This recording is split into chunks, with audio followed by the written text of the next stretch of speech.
বেছিকৈ ৰঙা চাহ খালে নিদ্ৰাহীনতাত ভোগাৰ সম্ভাৱনা বৃদ্ধি পায়, কাৰণ ইয়াত থকা কেফেইনে টোপনিত ব্যাঘাত জন্মাব পাৰে। বয়সস্থ লোকসকলে এই ক্ষেত্ৰত সাৱধান হোৱা উচিত। হেল্ল' এভৰিৱান, স্বাগতম জনাইছোঁ জজো টিপছৰ এটা নতুন ভিডিঅ'লৈ। পুৱাৰ চাহকাপ কাৰ কাৰ প্ৰিয় বাৰু? ৰাতিপুৱা শুই উঠি চাহকাপত খোৱা এটা মাৰিলে দিনটোলৈ দেহ মন সজীৱ হৈ পৰে।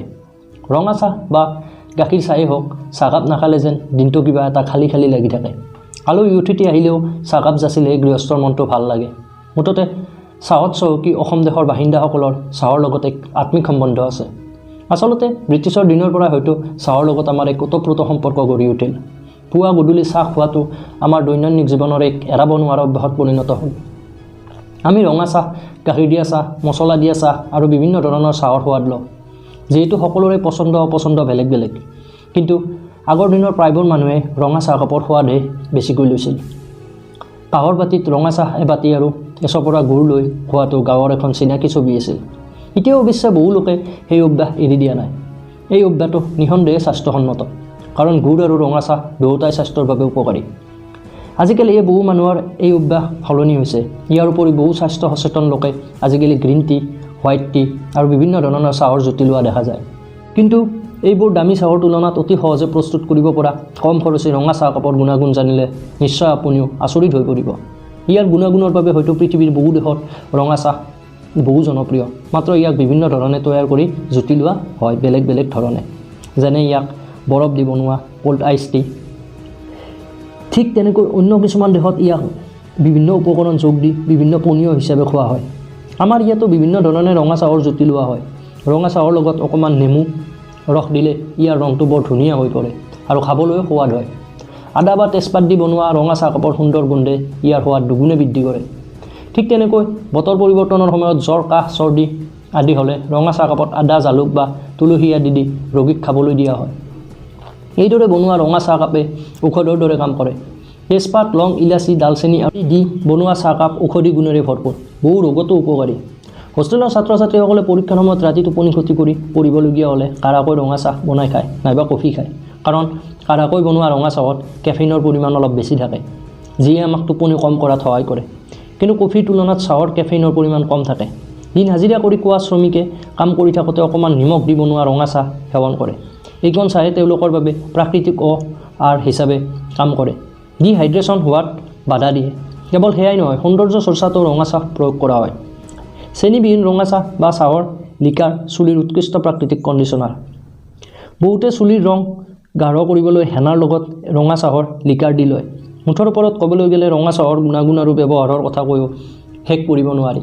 বিভিন্ন গৱেষণামূলক অধ্যয়নৰ পৰা ইয়াৰ বিভিন্ন উপকাৰিতা সম্পৰ্কে বহু কথা জনা গৈছে। সেয়েহে আজিকালি বহু লোকে ৰঙা চাহ খাবলৈ লৈছে। পুৰণি অভ্যাস আকৌ ঘূৰি আহিছে।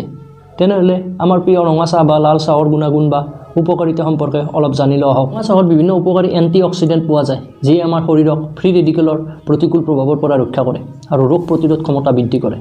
ৰঙা চাহত থকা বিভিন্ন এণ্টি অক্সিডেণ্টৰ বাবে চাহ খালে আমি অধিক কাৰ্যক্ষম হৈ পৰোঁ, এলাহ ভাগৰ পলকতে নাইকিয়া হয়। ৰঙা চাহত থকা এণ্টি অক্সিডেণ্টে হাৰ্টৰ বিভিন্ন ৰোগ প্ৰতিৰোধ কৰাত সহায় কৰে বুলি জনা যায়। ইয়াৰ বাবে ৰঙা চাহত ডালচেনি, তুলসী আদিৰ উপাদান যোগ কৰিলে গুণাগুণ আৰু বৃদ্ধি হয়। নিয়মীয়াকৈ ৰঙা চাহ খাই থকা লোকৰ ডায়েবেটিছ ৰোগ নোহোৱাৰ সম্ভাৱনাও বহু কমি যায়, অৰ্থাৎ ই ডায়েবেটিছ ৰোগৰ প্ৰতিৰোধ কৰাতো সহায় কৰে। নিয়মিতভাৱে ৰঙা চাহ সেৱন কৰি থাকিলে ই বয়স বৃদ্ধিৰ সময়ত হাড়ৰ ঘনত্ব কমি যোৱা কাৰ্যত বাধা দিয়ে, যাৰ ফলত হাড় ঠুনুকা নহয়, আৰু ই অষ্টিঅপ'ৰচিছ ৰোগ প্ৰতিৰোধ কৰাতো সহায় কৰে। সেয়েহে এই চাহ মহিলাসকলৰ বাবে বিশেষভাৱে উপকাৰী। ৰঙা চাহে আমাৰ পাচনতন্ত্ৰৰ কাৰ্যক্ষমতা বৃদ্ধি কৰে, অন্ত্ৰত হোৱা বিভিন্ন বীজাণুৰ সংক্ৰমণ ৰোধ কৰাত সহায় কৰে। নিয়মীয়াকৈ সেৱন কৰা ৰঙা চাহে কলেষ্ট্ৰল, ট্ৰাইগ্লিচাৰাইড আৰু মেদবহুলতাৰ সমস্যাটো কিছু পৰিমাণে সুফল পোৱা যায়। ৰঙা চাহত পোৱা পলিফেনল নামৰ এবিধ এণ্টি অক্সিডেণ্ট মহিলাৰ ডিম্বাশয়ত কেঞ্চাৰ প্ৰতিৰোধ কৰাত সহায় কৰে বুলি জনা যায়। যিসকল মহিলাই নিয়মিতভাৱে ৰঙা চাহ সেৱন কৰে তেওঁলোকৰ এনে ৰোগ হোৱাৰ সম্ভাৱনা বহু কমি যায়। ৰঙা চাহে হাঁপানী ৰোগ উপশম কৰাতো সহায় কৰে। 2-3 খিলা তুলসী পাত দি বনোৱা ৰঙা চাহকাপে হাঁপানী ৰোগৰ বাবে ঔষধ হিচাপে কাম কৰে। নিয়মীয়াকৈ ৰঙা চাহ সেৱন কৰিলে ষ্ট্ৰেছৰ সমস্যা কম কৰাত সহায় কৰে, কাৰণ ইয়াত থকা বিভিন্ন এণ্টি অক্সিডেণ্ট ষ্ট্ৰেছ হৰমন কৰ্টিকজল নিয়ন্ত্ৰণ কৰাত সহায় কৰে। স্বাস্থ্য ৰক্ষাৰ উপৰি সৌন্দৰ্য চৰ্চাতো ৰঙা চাহ উপকাৰী। সৌন্দৰ্য চৰ্চাত ইয়াক ব্যৱহাৰ কৰা দুটামান দিহা হৈছে: ডাঠকৈ বা কাঢ়াকৈ ৰঙা চাহ বনাই ঠাণ্ডা কৰি লৈ চেম্পু কৰাৰ পিছত চুলিত কণ্ডিচনাৰ হিচাপে ব্যৱহাৰ কৰিলে চুলিৰ উজ্জ্বলতা বৃদ্ধি হয়, চুলি ফটা সমস্যাও বহু পৰিমাণে দূৰ হয়। হেনাৰ লগত ৰঙা চাহ মিহলাই চুলিৰ লগত চুলিৰ কণ্ডিশ্যনাৰ হিচাপে কাম কৰে আৰু চুলিৰ ৰং উজ্জ্বল কৰে। চকুৰ গুৰিত ক'লা পৰা সমস্যাত টি বেগ ব্যৱহাৰ কৰিলে সুফল পোৱা যায়।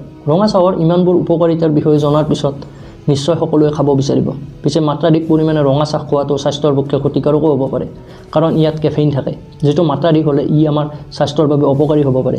দৈনিক 2-3 কাপ চাহ খালে একো নহয়, কিন্তু দৈনিক 5 কাপতকৈ বেছি ৰঙা চাহ খালে আমাৰ স্বাস্থ্যত কি অপকাৰ হ'ব পাৰে তলত উল্লেখ কৰা হৈছে।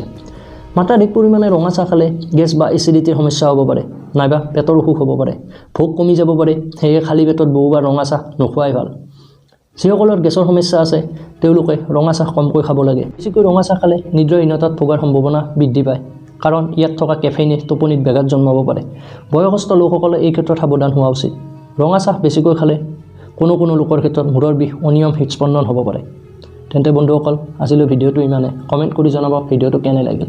যদি ভিডিঅ'টো পচন্দ হৈছে তেন্তে এটা লাইক কৰি দিব, আৰু এনে ধৰণৰ নলেজেবল আৰু বিজ্ঞানসন্মত ভিডিঅ' পাবলৈ আমাৰ চেনেলটো ছাবস্ক্ৰাইব কৰি অল নটিফিকেশ্যন বেল ক্লিক কৰিব, যাতে এনে ধৰণৰ নলেজেবল ভিডিঅ'ৰ আপডেট সৰ্বপ্ৰথমে আপুনি আপোনাৰ মোবাইলত মেছেজৰ জৰিয়তে পায়।